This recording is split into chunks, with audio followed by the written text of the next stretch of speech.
Then dito na tayo sa gradation. May grades din sila, no? Hindi naman yung grade na grade 1, grade 2. Parang classified, kinaklasify, parang bigas, 'di ba? May alam niyo yung mga palay dito kasi sa Nueva Ecija, rice granary ito. Kinaklasify yung mga palay at saka bigas at yung mga taga-classify asset sila ng mga magpapalay dahil yung isang mga bumibili ng palay talagang expert nila pag tinignan nila yung palay, alam na nila kung anong klase yun at yung grade nun. Pag kinagat nila sa mata pa lang, amoy, malalaman na kung anong grade at kung anong presyo. So yun yung ibig sabihin ng gradation, no? Classification, naka-classify. So sa Bible may mga classifications ito. At tatalakayin natin yung classification na yan. Unang-una sa classification, letter A, they're called cherubim. So may tinatawag na cherubim. Ang definition ng cherubim, this is a plural of the word cherub. Kapag sinabi mong cherub, singular yon, no? The Hebrew word translated cherub has the root meaning. Ibig sabihin ng cherub, to guard or to cover. To guard or to cover. Ano ulit? Yung ibig sabihin ng cherub, to guard or to cover. It is used a total 91 times or 27 times. It is in the singular. Yung salitang cherub, 27 times na singular yan. And sa 91 na yon, 27 yung cherub. And 64 naman sa plural na tinatawag na cherubim. Kumbaga sa English, angel, singular, angels, plural.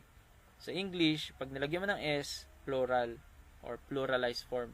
Sa Hebrew, pag nilagyan mo ng IM, nagiging plural. Pag singular, wala yung IM. Halimbawa, God. Ang God na singular lang, absolute na one, is Eloah. Eloah. Kaya, yung Arabic na salitang Allah, doon lang daw galing yung Allah, Eloah, ganon. Pero kapag plural, Elohim. That's why, yung salitang Elohim is not a hindi siya absolute singular, no, but it is a uniplural word. So of these 99 occur in the Old Testament. Dami, no? 90 occurred in the Old Testament. 90 pala. So only once it is found in the New Testament, yung salitang cherub. Sa Hebrews chapter 9 verse 5, ang tinutukoy diyan ay yung Ark of the Covenant. 'Di ba? Kaya pala yung Ark of the Covenant, mga cherub yung nandoon. Kino-cover niya yung ark. So, covering. Covering. So, may mga significance din yung covering. Sa theology, pag pinag-aralan nyo ng deep term ang tinatawag na covering, importante din ng salitang covering and maraming application yung salitang covering. Try nyong pag-aralan mabuti. I-theologize yung salitang covering. Function. They are mighty beings, always connected with the throne of God. They were present in the Garden of Eden. Kaya, cherubim ang tinawag doon to guard the Eden kasi yun ang trabaho nila.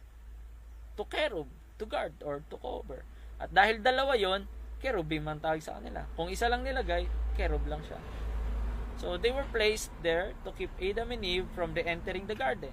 So, according to the scripture, they seem to be more than just angelic beings, for they are connected with God as a symbol of God Himself. Images of cherubims were made of gold and overlooked in the mercy seat. Yun nga yung sinasabi ko sa may tinatawag na Ark of the Covenant. So the mercy seat is a type of Christ. Thus, the cherubims are pictured as overlooking the work of Christ in the love and light. Kaya, it is a typology ni Jesus Christ, yung mercy seat. Okay, tsaka yung cherubims. And in 1 Samuel chapter 4 verse 4, 2 Samuel chapter 6 verse 2, God is pictured as sitting about cherubim. Ito, basahin natin yung isa dito. Nakalagay dito, sit upon cherub. 1 Samuel. Basahin natin. Try nyo i-open yung inyong Bible, Tagalog, kasi English po madalas kong binabasa. 1 Samuel chapter 4 verse 4, sabi dito, So the people sent to Shiloh that they might bring from them thence the ark of the covenant of the Lord of hosts, which dwell between the cherubims. Saan daw nakadwell? Between the cherubims. At sabi dito sa 2 Samuel chapter 22 verse 11, ito yung talagang sinabi na sitting upon the cherub. 2 Samuel chapter 22 verse 11. Ito po ang sabi. And he rode upon a cherub and did fly, and he was seen upon the wings of the wind. So, he rode. Sino yung he rode na yun na tinutukoy dyan? Si God, I called upon the Lord, sabi niya doon sa verse 7 I called upon the Lord. So, cherub. But, hindi ibig sabihin na he is sitting upon the cherub, literal na sitting. It's either literal or an allegorical. We don't know. We don't fully know. Mahirap kasi yung nag-speculate lang. At sasabihin natin, sigurado ko ano yan. Literal yan na ang sasakyan ng Diyos yung mga anghel. O, di ba? So, wala namang nakalagay na literal. Pero yun yung expression. Hindi natin alam na kung ito ba talaga ay allegorical o literal. We don't fully know. So, according to 2 Samuel chapter 22 verse 11 yung binasa natin kanina. So, he is riding a cherub, si Yeshua or ang Messiah at his second coming. Ito, parang nakalagay na dito at his second coming, no? He's riding upon a cherub. Ang nakalagay dun sa Revelation ni horse. Okay. Pero we don't fully know. In 1 Kings chapter 6 verse 23 to 28 and 7 verse 29 and 36, cherubims were made for the Holy of Holies of Solomonic Temple. So, alam na natin yon. So, this cherubim have two wings. Sa Holy Temple na yon, magkadaupan sila ng ganyan. And in 1 Kings chapter 8 verse 6 to 7, cherubim covered the Ark of the Covenant in the temple. In 2 Kings chapter 19 verse 15, 1 Chronicles 13 verse 6, it states that God sits upon the cherubim. Pero hindi naman yun yung tinutungtungan talaga . Yung pag sinabi mo God sits, it is the presence of the Lord that was present, no? Kasi may iba't ibang klaseng presence ni Lord . Meron yung talagang presence na yung presensya niya, meron yung presence na literally na nasa trono siya, physically. Okay? So, iba-iba yung presence na tinutukoy. So, may three presence, i-research na lang po yun. Kahit yung Shekinah, presence din ni Lord ang tawag doon, Shekinah glory. And, continue po tayo. Cherubim covered the Ark of the Covenant in the temple. 2 Kings 19:15, 1 Chronicles 13:6. In 1 Chronicles 28:18, they covered the Ark of the Covenant, and cherubim were graved on the walls of the temple. So, napakalaga talaga ng cherubim, parang siya yung nag-guard doon. Kahit drawing lang siya, pinadrawing pa rin ng Panginoon. So, in 2 Chronicles chapter 3 verse 14 to 11, three things are learned. Ano yung three things na yan? First, there were images of cherubim in the Holy of Holies. Second, they each had two wings. And thirdly, they were also embroidered into the veil itself. So the veil which separated the Holy of Holies from the holy place, parang siya yung nakabantay sa kortina bago ka makapasok sa Holy of Holies. 'Di ba? Intindi, no? Talagang pang-cover siya, guard na cover pa. Parehas covering at saka guarding, 'di ba po? So, they covered the Ark of the Covenant. So, in Psalms chapter 18 verse 10, it is stated that Yeshua the Messiah will be riding a cherub at the second time coming, na banggit na kanina. In Psalms 80 verse 1, Psalms 99 verse 1, and Isaiah chapter 36 verse 16, God sits above the cherubim. And the seraphim. So, ano yung unang classification? Cherubim. Kalawa naman, seraphim. So, merong cherubim na sa Bible, may nabasa ako na cherubim na 2 ang pakpak. Meron ding cherubim na 4 ang pakpak. Or possible na 4 lahat ng pakpak nila. Yung sa Ark of the Covenant, instead na 2 lang na ganon, ay meron pang, maliban sa 2 pakpak na nakalagay dyan, may 2 pakpak pang nakalitaw. So, either way, po, pwedeng magkaiba na may 2 pakpak, mayroon din yung 4 na pakpak. Ito naman, 6 ang pakpak nito. ang tawag sa kanya, seraphim. So, these angelic beings are mentioned only in Isaiah. They are attentive to the Lord of hosts. In the year that King Uzziah died, I saw the Lord sitting upon a throne, high and lifted up, and his train filled the temple. Above it stood seraphims. Each one had 6 wings. They flew one, and the other one, yung pantakip sa kanilang muka, and yung isang pares na naman ay pantakip sa katawan. So pares-pares sila, pantakip sa mukha number 1, ikalawa ay pantakip sa katawan, yung ikatlong pares ay panglipad. So ito, hindi man ganto, expression lang to, no. Wag tayong dogmatic porque may mga angel kayong nakikita dito. Yung mga images na yan, wag tayong dogmatic sa images, no. It doesn't represent our belief. For ano lang yan, for entertainment purposes. Kasi wala naman talagang nakita sa atin, no. Yang hirap mag-express. So, artistic expression na lang tong mga ito. So, yan. Isaiah chapter 6, verse 1, verse 2, and verse 6. So, it is interesting to note that the same Hebrew, ito, makinig kayo, napakagandang revelation, illumination ito. The Hebrew word for seraphim in Isaiah chapter 6 is translated fiery serpent.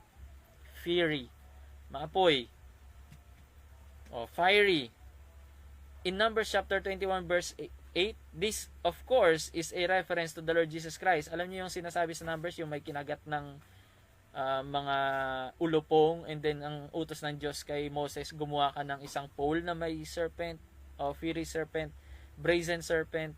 So same Hebrew word yung salitang seraph doon, yung fiery, yung serpent na yun. Kaya ang tinutukoy talaga nung salitang seraph, it represent what God or what Jesus Christ can do for us. Okay. Kaya typology doesn't mean na siya talaga yon, no? Typology means a shadow or it portrays Jesus Christ. Tulad nung rock, 'di ba?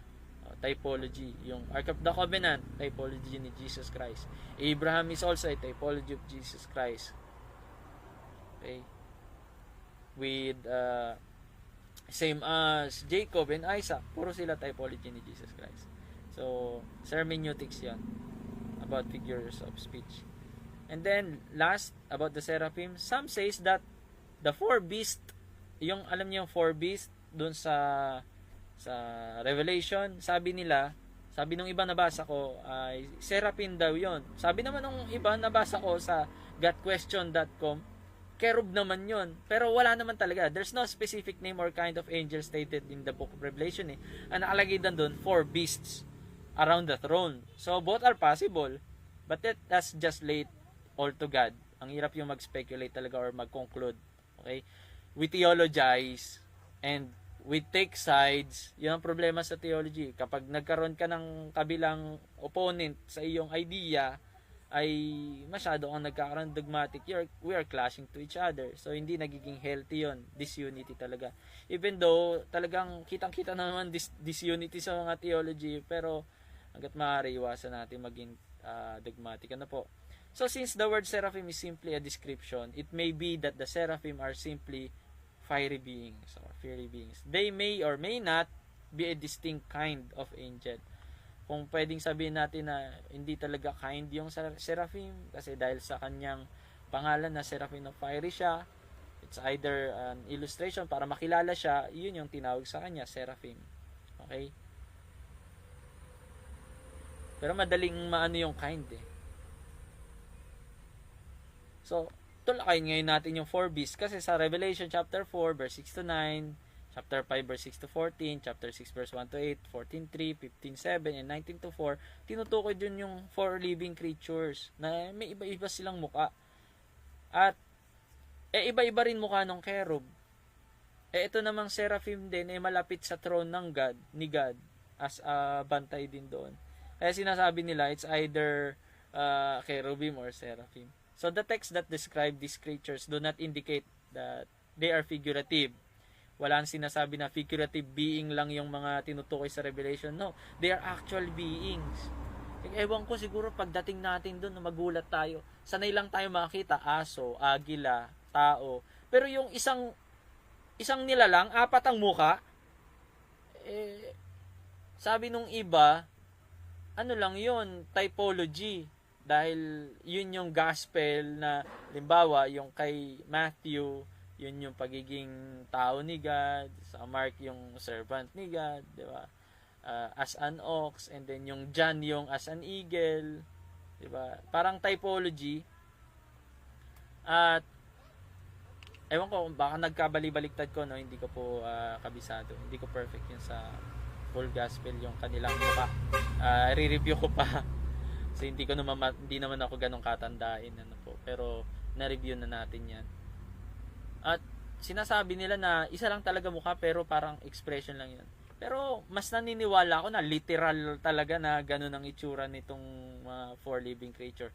And even the cherubim na sinasabi dun sa Daniel. So this is clear by their close proximity. Sa Ezekiel meron din, ano po. This is clear by their close proximity to the throne of God. Yun ang pinaka-clear na talagang nandun sila malapit sa trono ng Diyos. Yung nakikita nyo dito, picture lang yan. Ano po, picture lang po yan. Baka nakita nyo, ba't nasa earth naman sila? Akala ko ba heaven? So, ano lang yan, picture lang yan. At may mga wheels sila. Sa Ezekiel, yung mga cherub na yan, o cherub, merong mga wheels na yung wheels na yon na merong wheel din sa loob.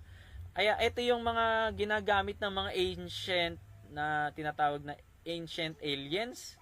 Ito yung ginagamit nilang references na ang UFO nasa Bible. Yes, hindi mo ma-identify kung ano talaga yan. Kaya unidentified flying object. Pero dahil na-identify siya sa Bible, identified na siya, hindi na siya UFO. Yun nga lang, unexpressed, na ang hirap talaga i-express na absolute na gulong talaga. Kasi pag sinabi mong will, kung ano yung will nung itsura noon, panahon pa nila Abraham, ng mga Egyptian, nila Jesus Christ, talagang ganyan ang will. Ngayon, hindi lahat ng gulong ganyan ang itsura. May gulong na bilog, may gulong na disc, di ba? O pag sinabi mo naman disc, magmumukhang UFO na talaga yan. Kasi hindi mo na kailangan pumihit kahit saan Kaya possible talaga yon. Yung mga UFO before pa nagkaroon ng AI na ang dami ngayon kasi. Possible talaga yan na it's either good or evil. Pero majority sa evil talaga yan. Or if either meron man good dyan, di ko alam. Ang hirap kasi mag-speculate. Pero biblical po yung mga lumilitaw na mga hindi gawa ng tao na chariot. Ang tawag dyan sa Bible, chariot. Kasi pag sinabi mong chariot, sasakyan. And yung sasakyan na yon, hindi mo ma-express kung ano talaga yung itsura ng sasakyan. Kaya pag sinabi kasing chariot nung panahon na yun noon, chariot is horse, sasakyan. Yun kasi ang tawag nila minsan, horse. Instead na sabi nila chariot, sometimes they're talking as a horse. Yun po yung expression ng travel noon. Sa Bible, ganyan, merong nakalagay na cherub kung saan pumihit yung mga cherubin, doon din pipihit yung mga gulong. So, di ba, kung isipin mo, talagang merong flying objects na noon. Ang tanong, hindi naman galing yan sa lupa. O, saan galing yung pagkakakreate niya? Kung bakal man yung wheel na yan, plastic, saan galing yan? Di ba? Sa Panginoon, kaya meron silang possible na talagang matatalino itong mga technology. Bigay man yan ng Diyos or sila may gawa, hindi natin alam. Pero nandyan yan nasa Bible Kaya wag tayo masyadong dogmatic. No, pinapalikot ko lang ang utak nyo. Kung may tanong kayo mamaya, bahala kayo, magtanong kayo. So, angelic being, maybe cherubim or seraphim, this is clear by their close proximity. Ezekiel chapter 1 verse 12 to 20 suggests that they are in constant motion around the throne. Constant yung kanilang motion. Tsaka simbilis sila ng kidlat. Yan ang sabi sa Ezekiel chapter 1. Revelation chapter 5 verse 6 to 14 describes the duties or purposes of the four living creatures.